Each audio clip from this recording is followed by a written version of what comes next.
Okay.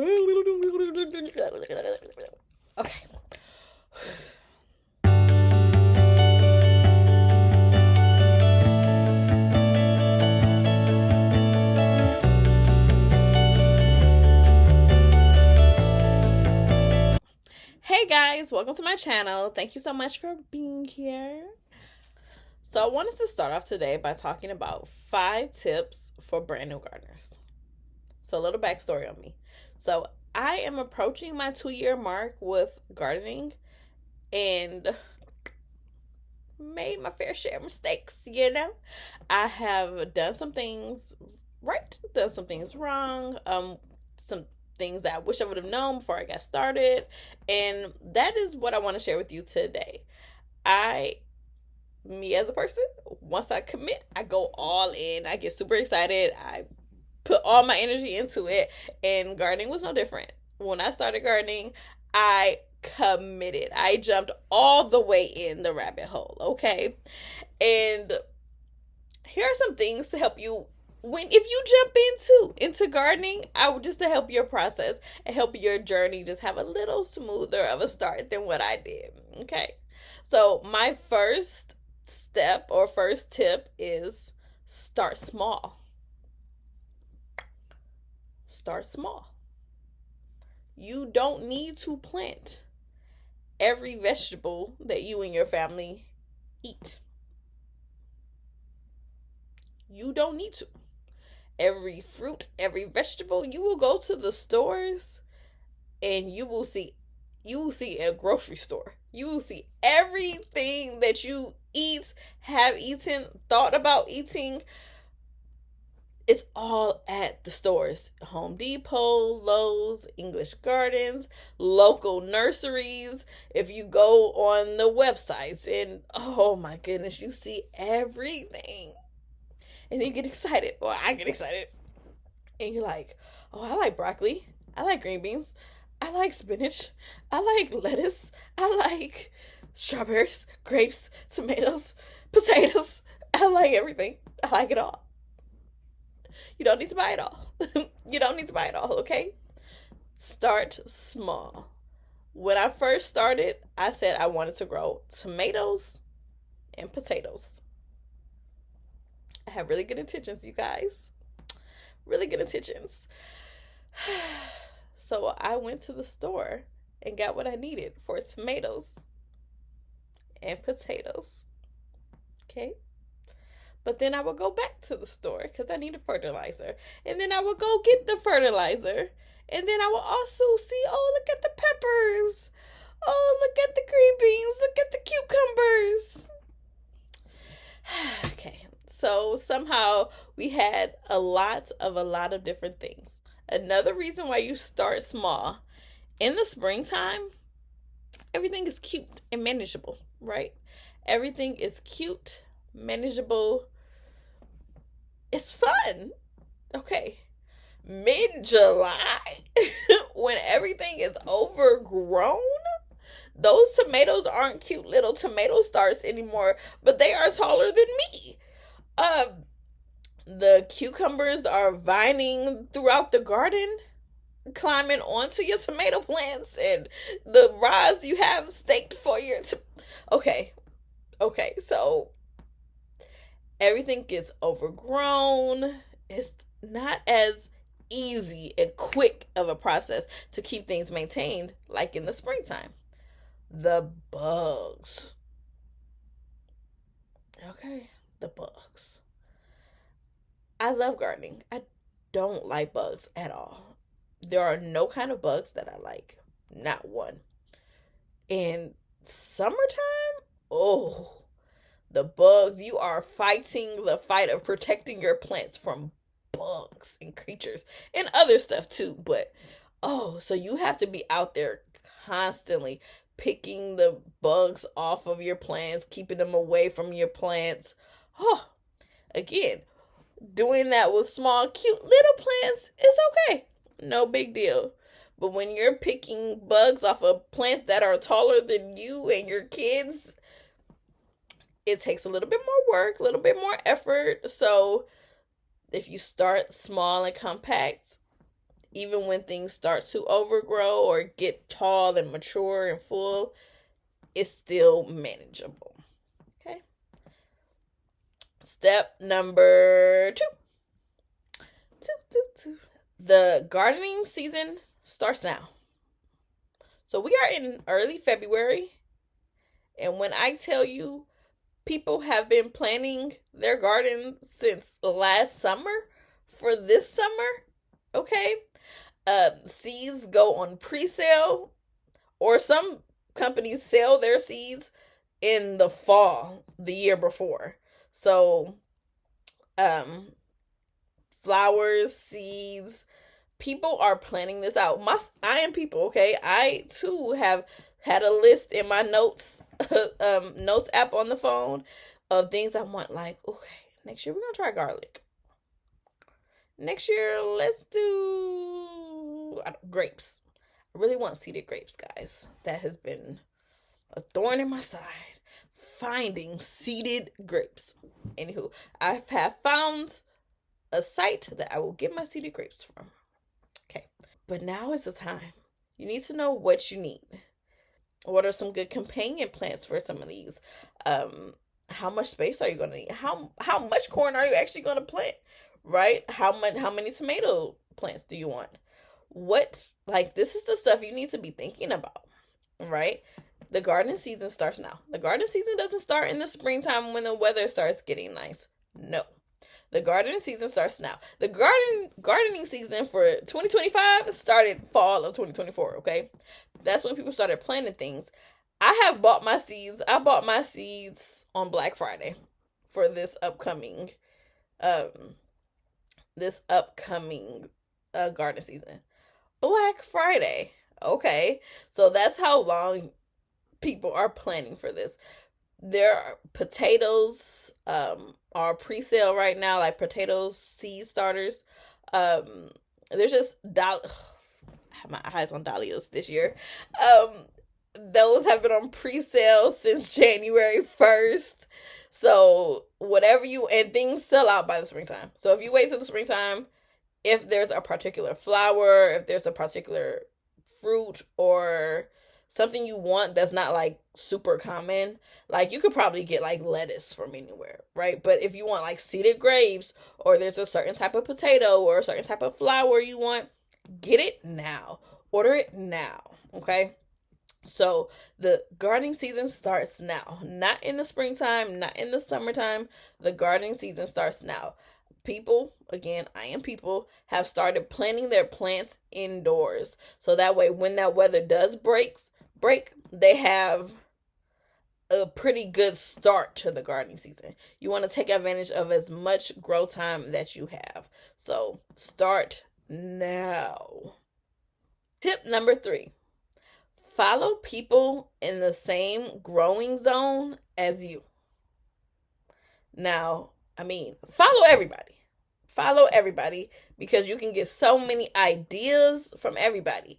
But when you really want to start learning how to grow grapes or things that are specific to your region, you want to follow the people who are in your same zone because they have the same temperature as you, the same or similar frost dates. So the first frost date and the last frost date, they have the same climate, the rain, all that good stuff. It's pretty similar in those zones, so which is why they have the zones, right? Because they have like the same climate and everything like that. So certain plants, may be more tropical, and that might be zone 8, 9, whatever. In Michigan here, I am zone 6. So, zone 6A to be specific. Now, does that mean I only follow people who are zone 6? No. But I absolutely gravitate towards those people because I'm like, oh, he's making wine in his house with his backyard grapes. I can do it too, right? Or, oh, he's growing a loofah and watermelon and pumpkins in their backyard. I can do it too, right? So this is why you want to follow people in your same zones. When I see people in Florida growing Florida stuff like oranges and pineapples. That's cool. That's, I wish we could do that here. When I see somebody in Michigan growing oranges, now I'm interested. Now I'm taking notes. Which there are some people who do it. Greenhouses and stuff. There are some people, I'm not there yet, but there are some people who do it. But those are the people I pay attention to. And that's why when I'm getting tips, when I'm doing my research, when I have a new problem, maybe there's a pest problem or whatever, people in your zones usually have similar problems as well, right? Or diseases in the plants. People in your zones usually have similar problems. And so when you're doing your research, you're doing research from somebody who actually is going through the same thing as you, right? They have the same winters, the same type of winters, the same. Okay, got it? Okay, follow people in your zone. Zone 6 over here, guys. Follow people in your zone. But follow me too. Don't forget to subscribe. Hit like, comment, and subscribe, please, guys. Subscribe. Number 4. Plant what you eat.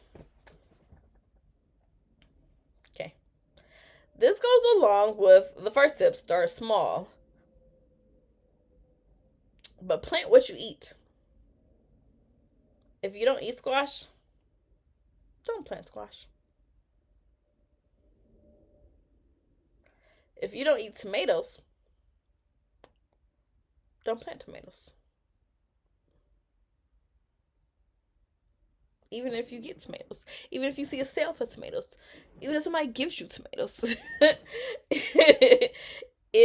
plant what you eat, because gardening is a very effortful hobby. Okay, right? It requires a lot of work. You go outside every day, multiple times a day, spending hours at times in the garden. Sometimes you spend 5 minutes. Sometimes you forget a day and you don't go outside at any. But it requires a lot of effort and upkeep. And the payoff is your harvest, right? And speaking from experience here, when your harvest is full of fruits and vegetables that you don't eat, while you're so impressed with yourself that I just grew this thing, that's it. It's fun to share. So I really enjoyed like giving neighbors and friends and family members things that we didn't eat. Like some of our we had different types of tomatoes. Some of our different types of tomatoes, cucumbers, things like that. So it was really fun to share with friends and family members. But I really wanted to eat some for myself. So did my kids and my husband. We really wanted to enjoy that ourselves, and we grew a lot of things that we didn't necessarily eat, so we didn't have like that constant reinforcement. So some days it was, I don't feel like going out there, and we weren't getting reinforced as frequently as we would have liked. So this upcoming garden season, we got a bunch of stuff that we eat. So and we're trying new things too. So a few things that we don't necessarily eat, but I'm hoping that we can start. So I am trying a few things, but a majority, like most of my energy will be put towards things that we actually do eat. Because when you have that cucumber that you just grew and you pull it off the vine and now you get to eat it, or that strawberry that you grew, the best feeling ever. We made mashed potatoes from potatoes that we grew in our garden.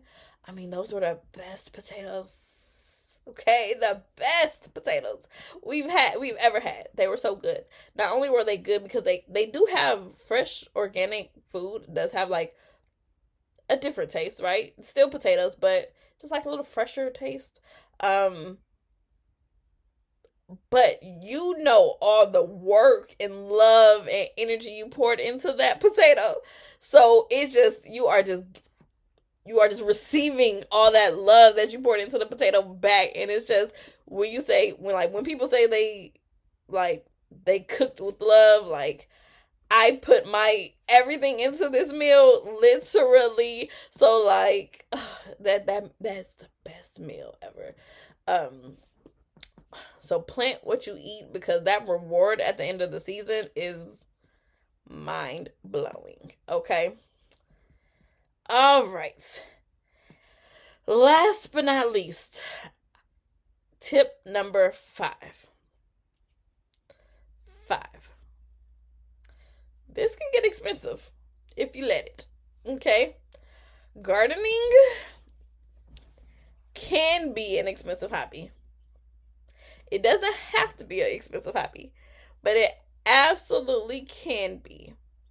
So, my first suggestion will be to start with a plan.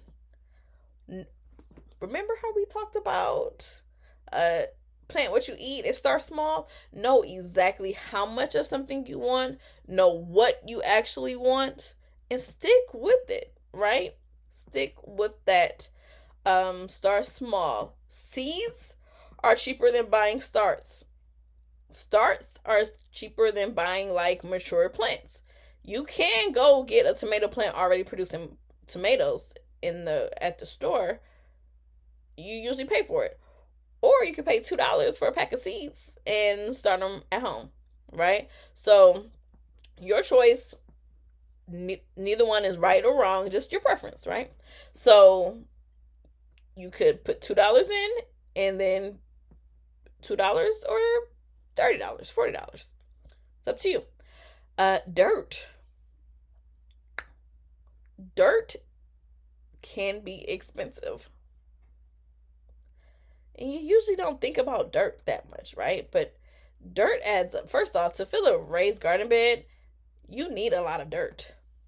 I'll make another video talking about tips on how to fill your garden bed, but you need a lot of dirt.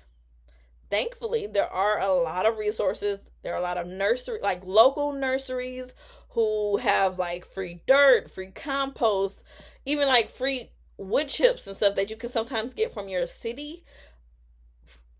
We use all that stuff. Love it. You have to be mindful with free though, because free could have disease, right?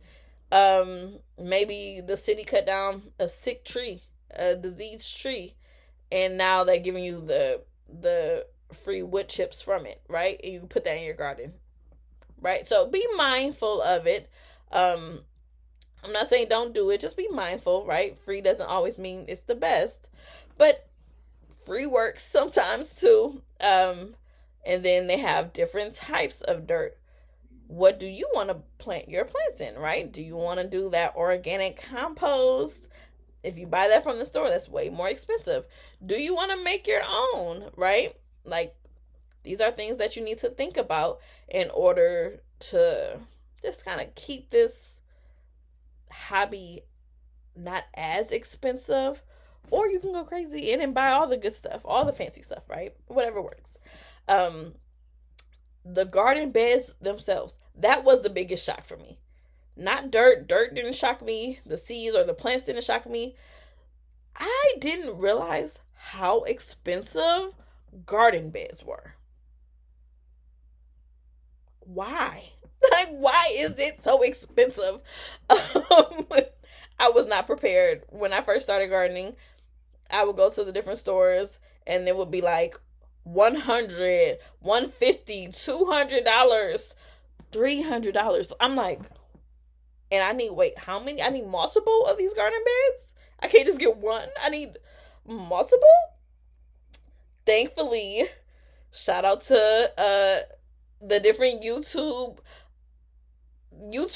who taught me different tips and tricks, and I am absolutely going to teach you guys what I have learned over the time and how to make cheaper garden beds or find cheaper garden beds, because this hobby can be so expensive if you let it. So that's just something to keep in mind. Okay, guys, thank you so much. I hope you learned something during this video, the 5 tips for new gardening. If you have any questions about gardening, please leave them in the comments below. Let me know what tip you found to be the most helpful and what are you going to be planting this spring. If you found any value from this, please, please, please like, comment, subscribe. I am a small channel and I'm looking to grow and continue to share my passion with everybody. So subscribe, subscribe, subscribe. Thank you so much. Talk to you later.